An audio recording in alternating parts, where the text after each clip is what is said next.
So Dave, have a buyer, they call me, inspection just got done, we received the report, okay, inspection issues. Should they choose a credit or repair to address those issues? Great question. So in these situations, I usually always start with the first thought of what does the buyer want? Are we on a specifically tight timeline? So we just had inspection done.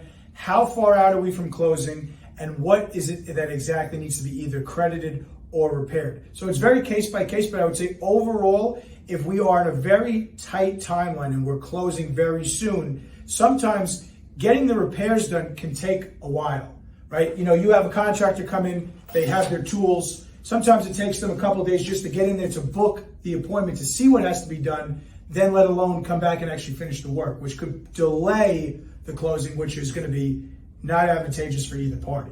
Correct. I mean, you know, when people come and ask me from the legal side, well, what's the quickest? Would you agree? It's always credit. For me, it's always credit. But again, you're 100% right. It depends on the client, how comfortable they are with a power tool, right?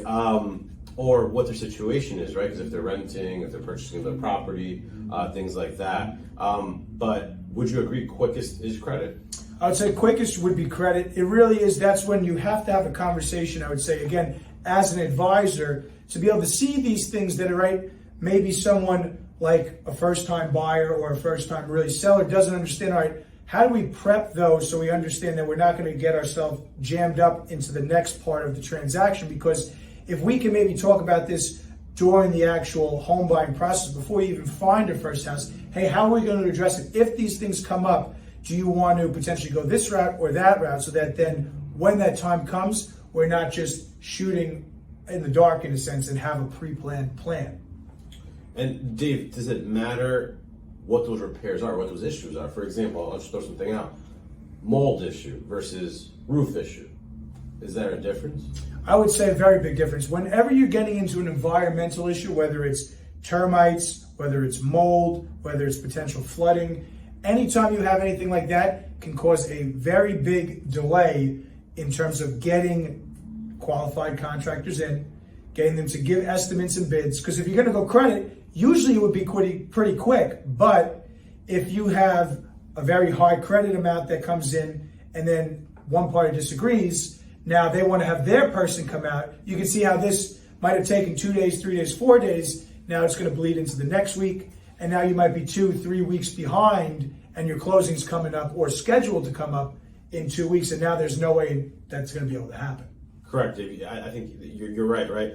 Let's say, just to spell it out, buyer gets their quote from mold company, right? Then seller says, no, that's way too high. Seller says, let me get mold company B to evaluate. And then that could take each quote maybe 3-4 days each.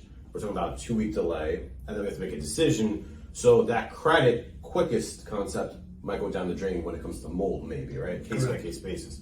So just like the way we talk it out here is how David and I usually talk it out on the phone, regular contact, regular communication. It's all about the team that you use, right? So these things come up on a daily basis between Dave and I in our office. And really, we want to hear from you. If you have any concerns, questions, please click the link below and let us hear them.